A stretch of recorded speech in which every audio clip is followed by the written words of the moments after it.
রহমতের দুয়ারে হাত বাড়াইছে, তুমি না কালাম পাকে ঘোষণা দিয়েছো কোন এক সন্তান যদি মা বাবার কথা স্মরণ করে তা মা বাবার কবরকে সামনে নিয়ে হাত তুলে চোখের পানি ফেলায় গো আল্লাহ, ওই সন্তানের চোখের পানিকে শিলা করে মা বাবার জন্য গুনাহ মাফ করে জান্নাতবাসী করে দিবা। আজকে আব্দুর রশিদ ডাক্তার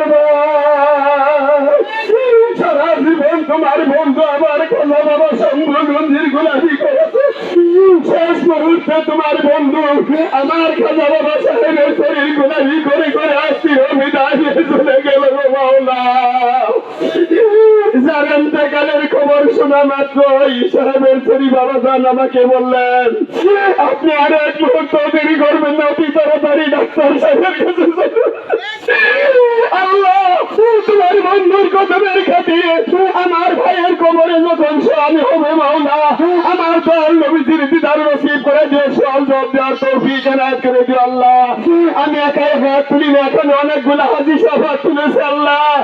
আল্লাহ যাদের পায়ে যা দেখছে আমার কবরে দেখে না আল্লাহ, অনেক আমি হাতে সবার হাত তুলেছে, ইমাম সব হাত তুলেছে, আমার খাজা বাবার এসে পাগলের দলের হাত তুলেছে আল্লাহ।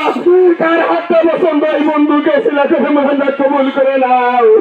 তার না সন্তানের হাতে আজকে থেকে বাবা আব্বা